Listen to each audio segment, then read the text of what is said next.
It's a really stretch. It's probably going to be another quarterback. Oh, yeah.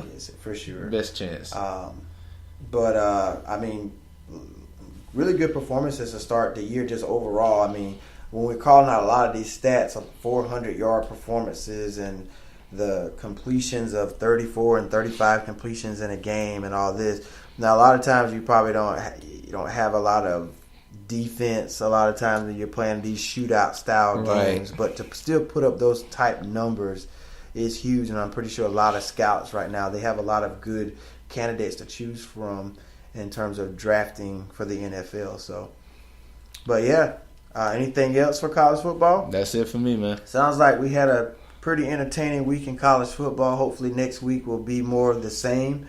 We're getting ready to close this segment on college football. When we come back, we're going to go ahead and get into some WWE action.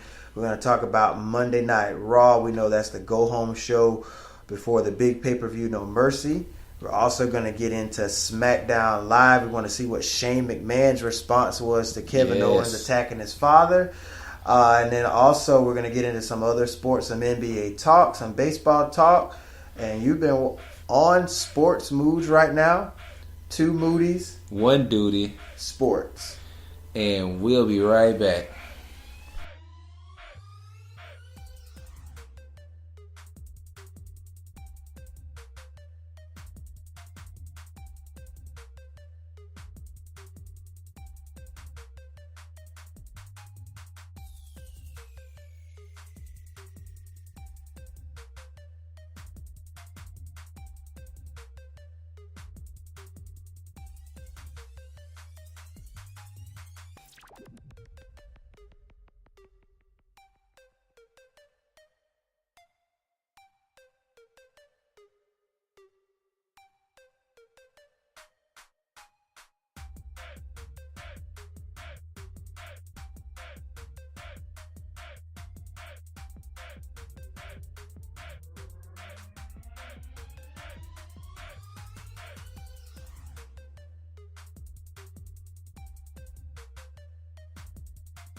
And we are back. C Moody here with D Moody. We are Sports Moods, 2 Moodys.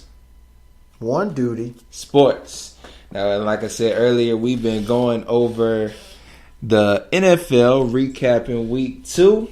After which we did some good old college recapping, talking about the standings as of now for week 4 in college, and also talking about the Heisman hopefuls. But now we about to get into some good old wrestling. About to get on Monday Night Raw. As D. Moody said before we left, this is the go-home show, which means the last show before they get into their next pay-per-view match coming this Sunday, which is No Mercy. And I'm going to start off Monday Night Raw as it kicked off with Kurt Angle and The Miz doing a promo.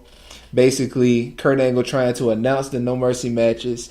The Miz comes in and argues because he isn't getting anything. He still doesn't feel the Intercontinental Championship is getting its respect. And then he goes again to bash Kurt Angle's fatherhood and him still being a bad father, which for me personally, I feel like this is a future setup for a match for Kurt Angle and The Miz. And did you think about it?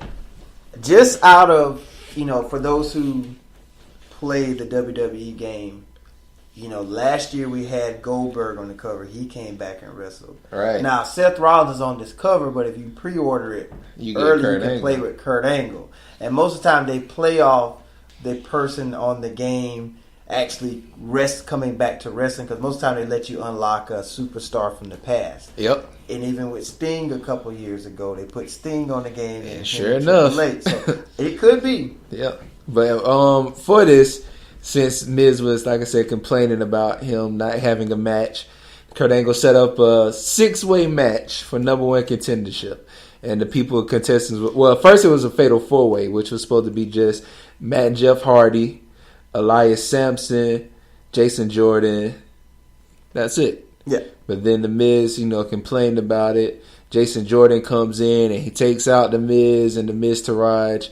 And Jason Jordan pretty much asked to get the Miztourage. I think he asked for them to come in too. Mm-hmm. He asked for Bo Dallas and Curtis Axel to be a part of it. So that was set up for later on that night.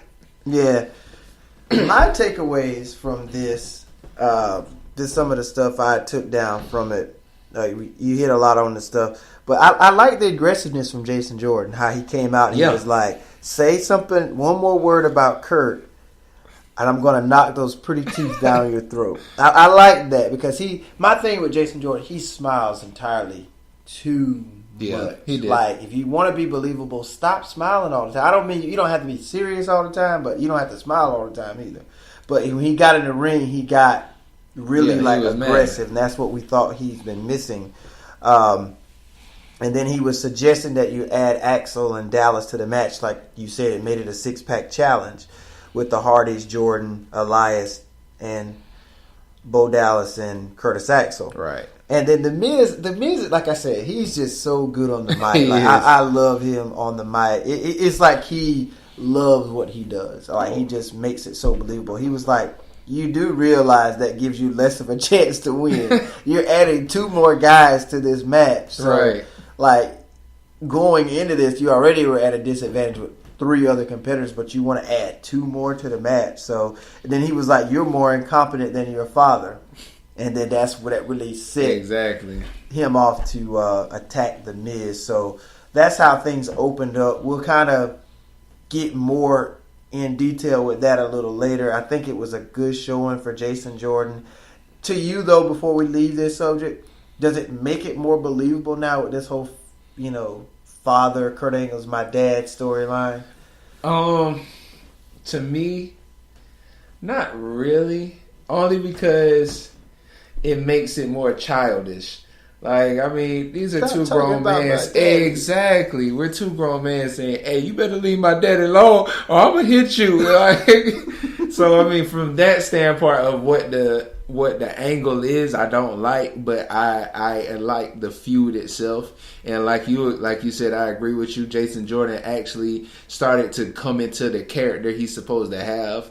Like, he was just trying to, like, I don't know, is he trying or he just genuinely smiles a lot, and it wasn't working for him to be this aggressive Olympic son. Mm-hmm. So now that he kind of, tried to show more aggression, it does help him and his character. And I actually like Jason Jordan throughout Monday night, and I didn't really like him except for that match against Roman Reigns. That was the last time I said that he really had a good showing. But now I like this promo, even though he didn't do anything but just say, don't talk about my dad again or I'm gonna hurt you. So he's growing. He's growing and he's going in the right direction. Hopefully, the WWE can continue to put him in situations to try to get him over. Right. I think they've tried a lot of different things, but this could be one of them. I don't know if they'll put the IC title on him yet. We'll get into that a little later when we go into our No Mercy picks. The next thing I had down for Raw was the Alexa Bliss versus Nia Jax match. I was actually pretty excited for this matchup because I kind of figured Alexa Bliss would do some of the stuff that she did. Running from the confrontation, rolling out of the ring, using the referee as a shield. And it was very funny to me because when she tried to run away, like, I'm going to just take a count out, And like we said last week, she probably would try to do, and then Sasha Banks comes out. And then when she turns around and try to run back to the ring, just smothered her. Yeah, Nia Jax just like she ran into a wall. Like I said, she's the Braun Strowman of the women's division. Easily. And that really put me in a good mood. How she just flatlined Alexa Bliss. It was, just for trying to run away. And big ups to Sasha Banks, who like, nah, you gonna finish this match. If I gotta fight Nia Jax and fight it to the end, you're gonna fight her too. You're gonna get this work. So then after it was over, obviously Nia Jax won with a Samoan drop. She pins Bliss clean. And then at the end of the match, Sasha Banks kind of jumps in and attacks Nia Jax after the match. For nothing. And then... My girl, it's the return of Bayley. But look, and like you said with Jason Jordan, she did not smile. She came down there looking dead at her. She walked down there and act like she was scared to get in the ring. She's sitting there like, no, I'm finna come down here. It was the stare off. You know how whenever somebody returns, they have to have that, oh, she's back. And it's like that look like saying, oh, I'm back now. I'm about to come in here and I'm about to get you. Like Bailey doesn't present that type of fear. Like, I'm sorry. She really doesn't. But she's been champion, so that's what gives her that. I mean, I agree. She doesn't look as a scary individual. But maybe I'm being biased because I just genuinely love Bailey. I really do. Even though, like you said, she might smile too much, I like her happy persona. And even her doing this aggression, how she came down the ring, she didn't come down as forceful as you might have liked it. I just feel like you just coming in charge in there. But she knew she couldn't do it by herself. That was the setup for the girls because you saw when Bailey first came out, all the girls was laying down. So by the time Bailey gave her the stare down, Alexa Bliss and Sasha Banks were able to get up, so now it was 3-on-1. They took her out, so that was just the setup. But my thing was this with Bailey, it's trying to. I don't know if the injury was real or not, or this was a way to try to get Bailey back over again, take her off the show for a few weeks, and then all of a sudden she's better, she's back now. I don't know. And it's like, and the thing is, this is what I felt because you remember back at the pay-per-view before Extreme Rules. I don't remember exactly which pay-per-view. Was that Great Balls of Fire? No, Great Balls of Fire came after. I think before. Okay. I don't remember what it was. Extreme Rules. I think it was. I don't quite remember. It might have been. Anyway, I don't remember exactly what it was. But the pay-per-view where she lost to Alexa Bliss. Oh, yeah. And remember that when Alexa Bliss beat Bailey, it was in her hometown of San Jose. And a lot of times when a lot of wrestlers go back to their hometown, a lot of times the WWE makes them lose. Make them lose for some reason. It's so I guess this is last night they were in San Jose, Bailey's hometown. So this was a way to possibly try to put her back over. I didn't even know that. To say, oh, this Bailey's back tonight in her hometown of San Jose.